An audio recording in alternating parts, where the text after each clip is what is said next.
గత గవర్నమెంట్లో. మరి ఈ గవర్నమెంట్ వచ్చిన మీ పరిస్థితి ఏందన్న, ఎలా ఉందన్న? అమరావతి ఉరకలు పరుగులు ఎడుతుంది. కార్మికులంతా సంతోషంగా ఉన్నారు. అన్ని చోట్ల పనులు ఉన్నాయి.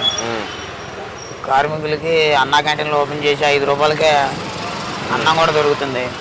చాలా సంతోషంగా ఉన్నారు కార్మికులు. భవన నిర్మాణ కార్మికులు ఇదివరకు కన్నా ఇప్పుడు 100% బెటర్గా ఉన్నారు. అంటే మరి గతంలో ఎందుకు పనులు ఏమన్నా? అన్న పాలన అన్నను మించి ఉంటుంది. కారణం ఏంటంటే 5 ఏళ్ళు చూసాం మనం, మామూలుగా ఉండదు అన్నపాలన. అందువల్ల కార్మికులు ఎలాంటి స్థితికి వెళ్ళారంటే అలాంటి స్థితికి వెళ్ళారు. ఆత్మహత్యలు చేసుకునే వాళ్ళు కూడా ఉన్నారు. అంటే మీరు ఏమైనా అన్నపాలన అని చెప్పి అంటున్నారు. మరి అన్నపాలన స్వర్ణయుగం పాలన అంటే అన్నపాలన స్వర్ణయుగం కాదు, ఇంకో యుగం కాదు. అసలు ఏ యుగంలో కూడా ఇక అన్న కనపడ్డు. అందులో ఎలాంటి అనుమానం లేదు. అదేంది ఈ యుగంలో నేను 29 నేనే కనపడతాను, నేనే ఉంటాను చెబుతున్నాడు ఆయన. చెప్పుకోవటానికి మాత్రం ముందుంటారు. మరేంటి ఈ కూటమి ప్రభుత్వం వచ్చిన తర్వాత మరి మీ భవన కార్మికులు ఏమైనా పట్టించుకోవట్లేదు, ఎవరికి పనులు లేవు, ఆకలితో అలమటించిపోతున్నారు, పేదలకు ఏం పథకాలు ఇవ్వట్లని చెప్పి అంటా ఉన్నాడు కదా. కార్మిక సంక్షేమ బోర్డులోంచి ఎవరికన్నా కార్యకర్తకి మన కార్మికులకి ఏదైనా ప్రమాదం జరిగితే 5 లక్షలు బీమా అవుతుంది. కార్మికులు సంతోషంగా ఉన్నారు, పనులు ఉంటున్నాయి, అన్ని విధాలుగా కార్మికులను ఆదుకుంటున్నారు. ఇంకా ప్రాబ్లం ఏముంది? ఇసుక కూడా ఫ్రీగా దొరుకుతుంది, ప్రాబ్లం లేదు కదండి. అంటే ఇసుక దోచుకుంటున్నారంట కదా, మారీచులాగా దోచుకుంటున్నారంట కదా, నదీ గర్భంలోకి వెళ్ళి తోడుకెళ్ళిపోతున్నారంట ఇసుక. జనానికి నీళ్లు లేకుండా చేసే విధంగా చేస్తున్నారంట. కూటమి ప్రభుత్వం అంతా దోచుకోవడం దండుకుంటారంట కదా. బంగారంతో సమానంగా ఇసుక అమ్మాడు అన్న. ఇప్పుడు అసలు మామూలుగా ఫ్రీగా ఎద్దుల బండికి ఊరకనే వేసుకెళ్తున్నారు. దానికి దీనికి తేడా కనపట్లేదా? అంటే నాయకులే దోచుకుంటున్నారు, పేదలకని చెప్పి నాయకులే దోచుకుంటున్నారు, దాని మీద లబ్ధి పొందుతున్నారని చెప్పి మాట్లాడుతున్నారు కదా వైసీపీ వాళ్ళు. మాట్లాడతారు, పట్టుకోవచ్చు కదా. నిజమైతే అబద్ధాన్ని దొంగ దొంగ దొంగ అంటే దొంగ అయిపోవడం అన్నట్టు ఏంది, అబద్ధాన్ని నిజం చేద్దామని చూస్తూ ఉంటారు. నిజంగానే ఎవరు ఎమ్మెల్యేల దగ్గర నుంచి ఎవరు దండుకోవట్లేదంటావా? లేదు. ఎవరు తీసుకెళ్తున్నారు మరి? బళ్ళల్లో కానీ ట్రక్కుల్లో కానీ ఎవరు తీసుకెళ్తున్నారు? రైతులు, కార్మికులు, మధ్యతరగతి వాళ్ళు ఇల్లు కట్టుకోవాలంటే చక్కగా ఎద్దుల బండితో తీసుకొని వెళ్ళి హ్యాపీగా ఇసుక దొరుకుతుంది. ఇసుక ఎక్కడ పలానా చోట దొరకట్లేదు అన్నదే లేదు. అంటే గతంలో డబ్బులు పెట్టి తీసుకున్న పరిస్థితి, రోజుకో రకంగా రేటు ఉండేది. మరి ఇక్కడ ఫ్రీగా ఇస్తున్నా కూడా గవర్నమెంట్కి వచ్చే డబ్బులు లాస్ అవుతున్నాయని చెప్పి మాట్లాడుతున్నాడు కదా. ఆదాయం తగ్గినప్పటికీ ప్రభుత్వం ఇసుక ఇస్తుండగా అన్ని కన్సెషన్లు. ఎవరికి లాభం దానివల్ల? ఎవరికి లాభం? ప్రజలకి. మరి ఈరోజు అమరావతి డెవలప్ అవుతుంది, కడుతున్నారని చెప్పి అంటున్నావు.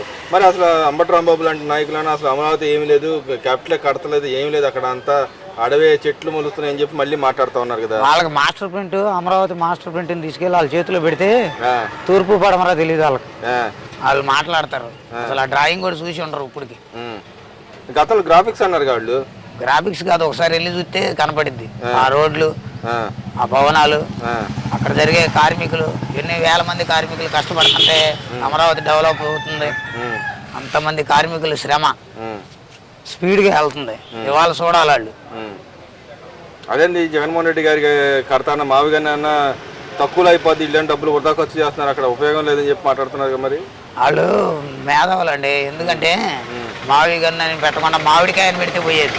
మామిడికాయని పెడితే పోయేదంట. ఎందుకంటే మావి గన్ను కాదు, ఏదో మనకు నోటికి వచ్చింది కదా అని చేతే సరిపోద్ది. 3 ఇటుకరాళ్ళు పెట్టి 3 టాపీలు సున్నం వేయలేదు, 3 రాజధానులు అన్నారు. అసలు ఒక రాజధాని కన్నా నువ్వు 3 ఇటుకరాళ్ళు పెట్టి సున్నం వేసావా టాపీతో? వేయలా. వేయకుండా ఉపన్యాసాలు చెబితే నమ్మడానికి ఏ భవన నిర్మాణ కార్మికుడు నమ్మడు మీ మాటలు. అసలు అందులో అనుమానం లేదు. కార్మికుడు అనేవాడు ఎవడో మీకు ఓటేయడు. వేస్తే మొన్న మీ ఊపి ఎంతో కొంత కనపడేది. అంటే ఈ గవర్నమెంట్ వచ్చిన అసలు పేద ప్రజలు ఎవరు బతకలేకపోతున్నారు. జగన్ కోసం తండోపతండాలుగా జనాలు వస్తున్నారంట, కానీ ఎక్కడ పోయినా జనాలు ఎంబడపడుతున్నారంట కదా. ఆయన 300-400 ఇస్తే ఎవరికైనా వస్తారు. అది కాదుగా నిజమైన కార్యకర్తలు ఉన్న పార్టీ తెలుగుదేశం పార్టీ. అదేంటి మా పార్టీలో కూడా చాలా మంది ఉన్నారు. వచ్చేది మా గవర్నమెంటే, పరిపాలన నాదే, 3 ఏళ్ళు ఆగండి అని చెప్పి అందరికి చెబుతున్నాడు ఆయన. మరి చెబుతారు మాటలే, పని ఉండదు. చనిపోయిన కుటుంబాలు కూడా 10,000 రూపాయలు సొంత డబ్బులు మట్టి ఖర్చులకి సెంట్రల్ నియోజకవర్గంలో బోండా ఉమామహేశ్వర గారు ఇస్తానే ఉంటారు. వాళ్ళకి చరిత్రలో లేదు, వాళ్ళు ఇవ్వటం చరిత్రలో లేదు అసలు. మరి ఆయన అనౌన్స్ చేశాడు కదా, మీ ఏరియాలోని సింగనగర్ ఏరియాలో మన వరదలు వచ్చినప్పుడు డబ్బులు ఇస్తాను 1 కోటి రూపాయలు ఆయన అనౌన్స్ చేశాడు, ఇచ్చేసాడు. పులిహార ప్యాకెట్లు కూడా పంచలేదు. ఏమైనా వీడియోలు ఉంటే మీరైనా చూపించచ్చు. ఎక్కడన్నా పలానా చోట అన్నదానం చేశాడు, పులిహార ప్యాకెట్లు ఇచ్చాడు, లేదా పాల ప్యాకెట్ ఇచ్చాడని.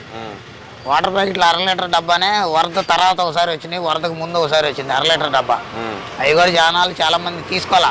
ఎందుకని? కారణం అన్నం చూసి. అన్న 5 ఏళ్ళు చూశారు కదా, తీసుకోవడానికి కూడా ఈ నీళ్ళు కూడా అవసరం లేదులే అని అడ్జస్ట్ అయ్యారు. మరి అది కాదు, మరి జగన్మోహన్ రెడ్డి గారు యువకుడు అంట, ఆయన జనాల్లో తిరుగుతున్నాడు, పాదయాత్ర చేసి అలసిపోయాడంట. మరి ఆయన రేపు లండన్ వెళ్తా అని చెప్పి అర్జీ పెట్టున్నాడు, కోర్టు ద్వారా వెళ్ళబోతున్నాడు. నిజంగా జనాల్లో తిరుగుతూ ఉన్నాడు ఆయన? అసలు ఈ 2 నెలలు ఆయన తిరిగి యువకుడే వయసులో ఎనర్జీ ఉన్న మెదడు కూడా కావాలి కదండి. బాబు గారి లాగా ఆలోచించే అంత స్థాయి కాదు ఆయనది, ఆ స్థాయి కాదు. చంద్రబాబు గారు ఒక విజనరీ లీడరు, ఆయన అర్హతలు, ఆయన విలువలు, అటువంటి నాయకుడు మళ్ళీ ఉండకపోవచ్చు నాకు తెలిసి. అంటే మరి ఆయన జగన్మోహన్ రెడ్డి చెబుతున్నాడు కదా, చంద్రబాబు నాయుడు గారు ఎప్పుడు పడ్డా నేను సంపద సృష్టిస్తానని చెప్తాడు, ఇప్పుడు వచ్చేప్పటికి అప్పుల పాలు చేస్తున్నాడు, రాష్ట్రం మొత్తం అప్పుల పాలు అయిపోతుందని చెప్పి మాట్లాడుతున్నాడు. 5 ఏళ్ళు సృష్టించాడా? ఏమన్నా కనపడిందా మీకు ఎక్కడన్నా? మరి ఈయన కూడా అప్పులే తెస్తున్నాడు కదా. అప్పులు కూటమి ప్రభుత్వం అప్పులు తెచ్చిందంటే ఏంది, మీరు ఒక కరపత్రం రిలీజ్ చేయొచ్చుగా. మేము మా టైంలో ఎంత తెచ్చాం, వీళ్ళు ఎంత తెస్తున్నారని. ఏం రిలీజ్ చేయకుండా తెచ్చేసారని చెబితే ఎలాగా? రిలీజ్ చేయండి. సంక్షేమ పథకాలు ఎన్ని రకాల పథకాలు ఉన్నాయి. పిల్లలందరికీ అమ్మఒడి ఇవ్వటం ఏంటి? మీరు ఇస్తానన్నారు, ఇచ్చారా? ఒకళ్ళకి ఇచ్చారు. కరెంటు బిల్లు సాగుతో పింఛన్లు లేపేశారు.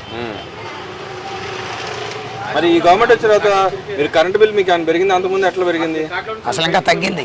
ఎందుకని? గవర్నమెంట్ వచ్చినాక నార్మల్ లేదా తగ్గింది, అంతేగాని పెరగటం లేదు. ఎందుకని?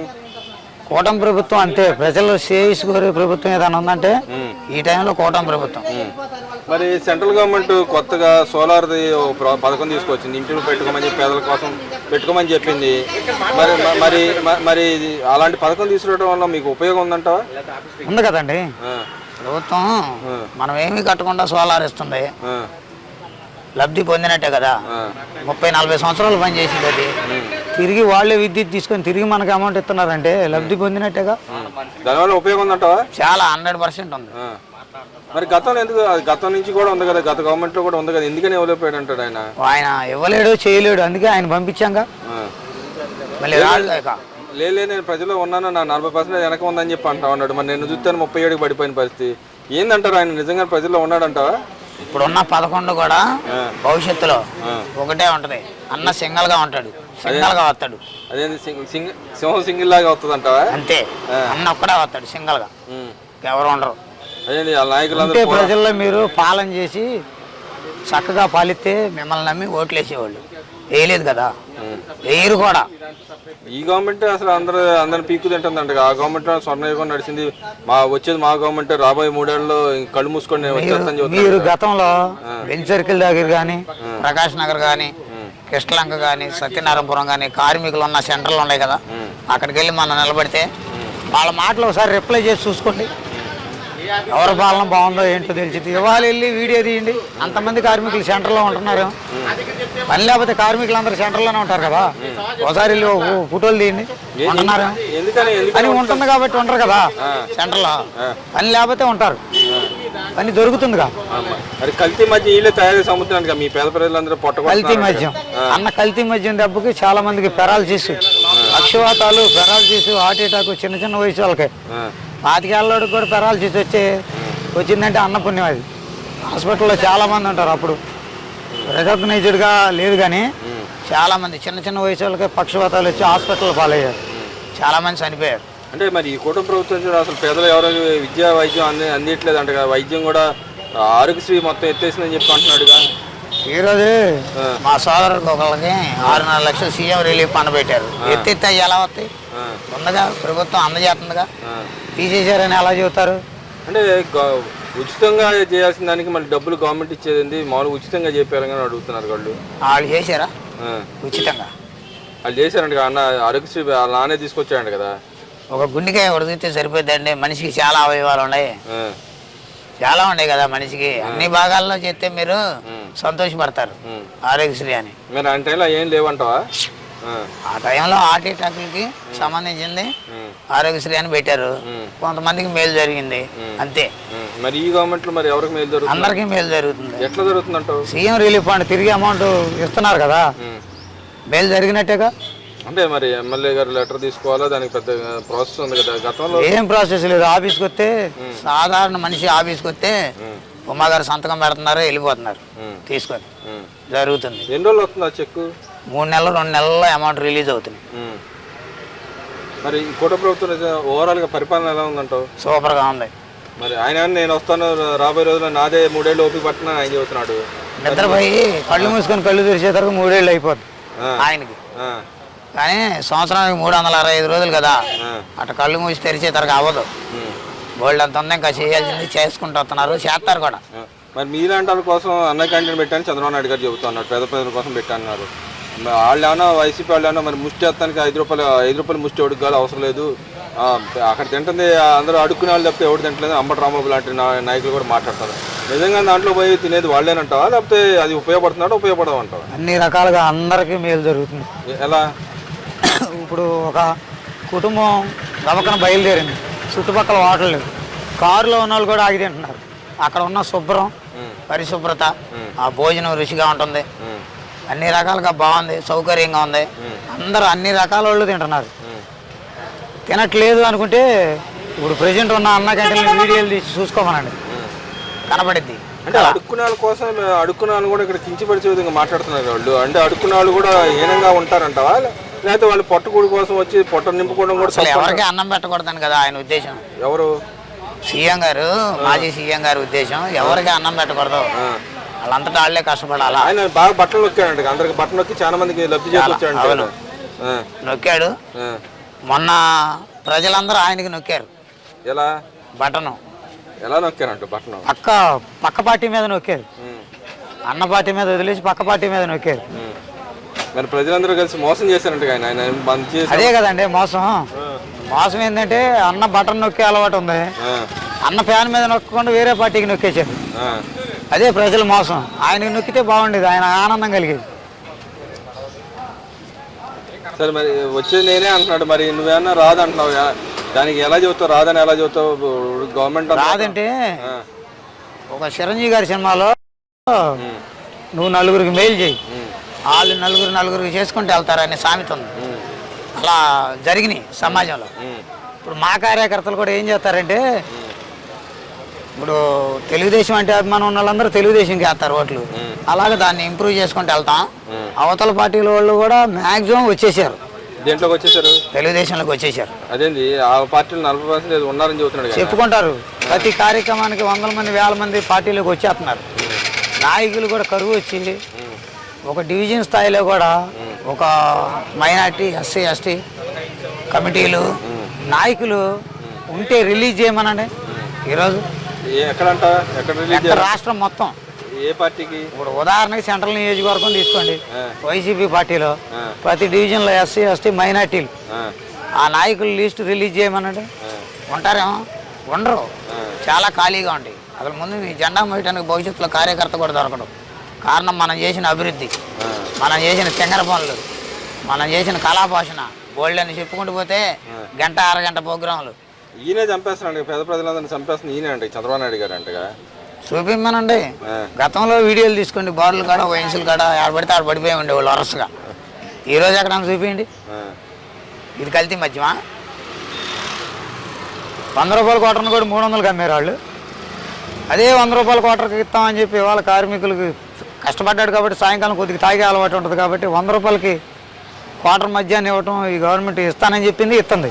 మరి నువ్వు ఒక భవన కార్మికుడు కాబట్టి నువ్వు నమ్ముతున్నావు అమరావతి ఈ చంద్రబాబు నాయుడు గారు దాన్ని డెవలప్ చేస్తున్నా, నువ్వు నమ్ముతున్నావా? 100% నమ్ముతున్నా. నిజంగానే బిల్డింగ్లు ఉంటాయి అంటావాడా? పక్కాగా ఉంటాయి, ఏం ప్రాబ్లం లేదు. మరి అంబటి రాంబాబు లాంటి వాళ్ళు మాట్లాడుతున్నారు, ఉండలేదు ఏం లేదని చెప్తా అంటున్నారు. వాళ్ళని తీసుకెళ్ళి మరి తిప్పుతావు అక్కడ? వాళ్ళని తీసుకెళ్ళి వాళ్ళు స్పీడ్ యాక్సెస్ రోడ్లలో గులకరాళ్ళు, మట్టి, శాండ్ అవన్నీ ఎత్తుకుపోయారు. ముందు ఆ రోడ్లలో ఉన్న గొయ్యిలు వాళ్ళతో పూడిపిత్తపోయేది. కానీ చంద్రబాబు గారు గెలిచిన ఆనందంలో గబగబా ఆ రోడ్లను కూడా ఫిల్అప్ చేసి వేసేసారు. అలాగే ఆ గొయ్యిల్లో వాళ్ళని నడిపితే కొంత రాష్ట్రంలో ఉన్న ప్రజలకి కొంచెం సంతోషపడేవాళ్ళు. ఎందుకు? మట్టి శాండ్ అదంతా నూకేశారు కదా గతంలో ప్రజలందరికీ తెలుసు.